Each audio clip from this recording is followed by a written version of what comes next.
పరిశ్రమలు సార్ మాట్లాడాలి, ఖచ్చితంగా మాట్లాడాలి సార్. పరిశ్రమలు అనే ఒక అంశం మీద వీళ్ళు మాట్లాడుతా ఉన్నారు. ఏమొచ్చాయి, 4 పరిశ్రమలు ఏమైనా వచ్చాయని మాట్లాడుతున్నారు సార్. మీ విశాఖపట్నంలోనే జనసేన మిత్రుల వారు, మీ విశాఖపట్నం అచ్యుతాపురం సెజ్ లోనే ఏటీసీ టైర్స్ 2200 కోట్ల రూపాయలతో పెట్టుబడి పెడితే దాని ద్వారా 2000 మందికి ఉపాధి లభించింది. ఆదిత్య బిర్లా వాళ్ళకి సంబంధించినటువంటి గ్రీన్ ఫీల్డ్ మ్యానుఫ్యాక్చరింగ్ యూనిట్ ఒకటి వచ్చింది, దాని ద్వారా 2000 మందికి ఉపాధి వచ్చింది. హిల్ టాప్ సెజ్ ఒకటి తీసుకొచ్చారు. ఇంకా చూసుకుంటే 3F oil form private limited, దీని ద్వారా 1500 మందికి ఉపాధి, దీని ద్వారా 15. మీరంతా అరిచిన ఉపయోగం. వాస్తవాలు ఎలా ఉన్నాయి? Blue star, amber, Panasonic, Havells, అలాగే ఇక్కడ చూసుకుంటే బద్వేల్ దగ్గర తీసుకుంటే మన సెంచురీ ప్లైవుడ్, పెప్పర్ అనేటువంటి ఒక కంపెనీ, బస్ కంపెనీ, ఇలా మా ప్రభుత్వంలో తీసుకొచ్చినవి ఉన్నాయి సార్. మీకు కనిపించకపోతే మీరు కుంభకర్ణ నిద్రపోతే ప్రజల బాధ్యులు కాదు. ఇంకో మాట మాట్లాడారు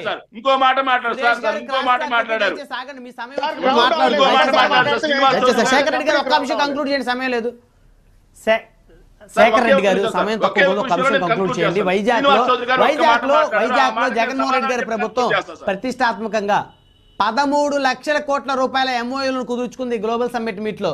సో ఎన్ని లక్షల కోట్ల రూపాయల పట్టాలు ఎక్కాయి, ఎన్ని కంపెనీలు నిర్మాణం పూర్తయి, ఎంతమందికి ఉద్యోగాలు వచ్చాయి ఆ 13 లక్షల కోట్ల రూపాయలు? నేను చెప్తాను సార్, దానికి కూడా సమాధానం చెప్పడానికి సిద్ధంగా ఉన్నా. మీరు అదే ప్రశ్న అడిగారు. ఇక్కడ ఏ ప్రభుత్వం అయినా సరే మన దేశంలో అన్ని ఎంఓయూలు కుదుర్చుకున్న తర్వాత ఇంతవరకు ఎంఓయూలు కుదుర్చుకున్న వాటిలో 17% మించి ఎక్కడా కూడా గ్రౌండ్ అయినటువంటి పరిస్థితి లేదు. కానీ ఇప్పటికే ఈ ప్రభుత్వం వచ్చిన తర్వాత 19% పట్టాలెక్కిన పరిస్థితి. 19% కేవలం సంవత్సరం రోజుల్లో 19% పట్టాలెక్కిన పరిస్థితి. ఇది మా ప్రభుత్వ చిత్తశుద్ధి. ఇంకొక చిన్న మాట సార్, బ్రహ్మనాయుడు గారు ఒకే ఒక్క మాట నేను కన్క్లూజన్ ఇవ్వాలండి ప్లీజ్. శ్రీనివాస్ చౌదరి గారు రాష్ట్రంలో 4 పోర్టులు కడుతున్నారు. రాష్ట్రంలో 4 పోర్టులు కడుతున్నారు. ఎవరు కడుతున్నారు సార్? అది అదానీలు, అంబానీలు కడుతున్నారు సార్. శ్రీనివాస్ చౌదరి గారు మీకు తెలియకపోతే ప్లీజ్ దయచేసి తెలుసుకోండి సార్. రాష్ట్రంలో గడుతున్నటువంటి 4 పోర్టులు ఏదైతే రామాయపట్నం, మచిలీపట్నం, అలాగే మూలాపాడు, అలాగే కాకినాడ గేట్వే, ఇవన్నీ కూడా ఏపీ మ్యారిటైమ్ బోర్డ్ కేంద్ర ప్రభుత్వ వాటా గుండుస్తున్న రాష్ట్ర ప్రభుత్వ నిధులతో మాత్రమే, రాష్ట్ర ప్రభుత్వానికి చెందినవి మాత్రమే కడతాం. రాష్ట్ర ప్రభుత్వ ఆస్తి కేవలం ఏపీ మ్యారిటైమ్ ద్వారా కడుతున్నటువంటి పోర్టులు సార్. అవి మీరు అదాని తెలిసిన వాళ్ళు శేఖర్ రెడ్డి గారు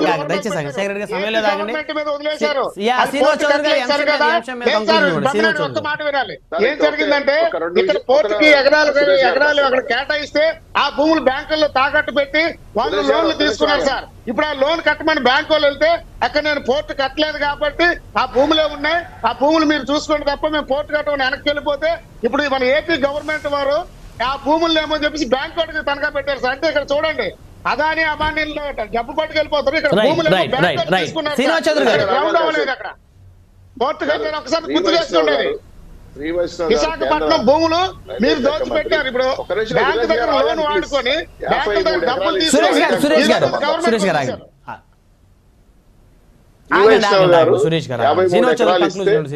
రైల్వే జోన్ ఇస్తామన్నారు. మరి ఎందుకు లేదో వాళ్ళకి తెలియాలి. Kadapa to Bengaluru railway track line కి మాకు వద్దు అని జగన్మోహన్ రాసిస్తే ఆ జనం అంతా ఆశ్చర్యపోయారు. ఆ లైనే వద్దని. తర్వాత కేంద్ర ప్రభుత్వం 29 రాష్ట్రాల్లో జలశక్తి నిధులు వాడుకొని రాష్ట్రం ఏదైనా ఉంటే మన రాష్ట్రం ఏపీ రాష్ట్రం అని చెప్పి జలశక్తి షెకావత్ గారు. సో ఇన్ని రకాలుగా వెనకబడిన జిల్లాల నిధులతో సహా ఆపేసి 3,500 కోట్ల దాకా రాష్ట్రాన్ని యుద్ధం చేసిన వీళ్ళు డిఎస్సి గురించి మాట్లాడారు. డిఎస్సి తెలుగుదేశం పార్టీ పిలుపులు ఇచ్చారు, వాళ్ళు కోర్టుకు వెళ్ళారు, కోర్టులో కేసు అమలు చేయమన్నారు, మీరు అమలు చేశారు అంతే. ఇప్పుడు వచ్చిన డిఎస్సిని కూడా చెప్తున్నా, ఇది ఎన్నికల డిఎస్సి. వీళ్ళకి ఎప్పుడు ఇంటర్వ్యూ జరుగుతాయి, ఎప్పుడు ఎగ్జామ్ రాస్తారు, ఎప్పుడు ఫలితాలు వస్తాయి అంటే 5 ఏళ్ళుగా ఇప్పుడు గుర్తొచ్చిందా? ఇది కరెక్ట్ కాదు. రాష్ట్రాన్ని రాష్ట్రాన్ని మోసం చేయాలని చివరాకున్నా ఓడిపోతాన్న భయంతో ఇవన్నీ చేయడం కరెక్ట్ కాదు కదా. ఈ దృష్టిలో పెట్టుకొని మీరు మాట్లాడిన మాటలు చాలా ఆశిస్తున్నాం. అప్పులు రాష్ట్ర ప్రభుత్వం కేంద్ర ప్రభుత్వానికి సార్ ఒక్క నిమిషం కంక్లూడ్ చేస్తా. పిఎస్సీ చైర్మన్ పయ్యావుల కేసులు అడిగారు, శ్రీనివాస్ చౌదరి గారు దయచేసి ఆగండి. సో నోరు తెరిస్తే జగన్మోహన్ ప్రభుత్వం అప్పులు విషయాలపై అబద్ధాలు చెప్పడం కరెక్ట్ కాదు. రాష్ట్రాన్ని పూర్తి విధ్వంసం చేశారు. ప్రజాస్త్రంలో ఓడగొట్టి ఇంటికి పంపించే బాధ్యత జనసేన ప్రభుత్వం తీసుకుంటుంది.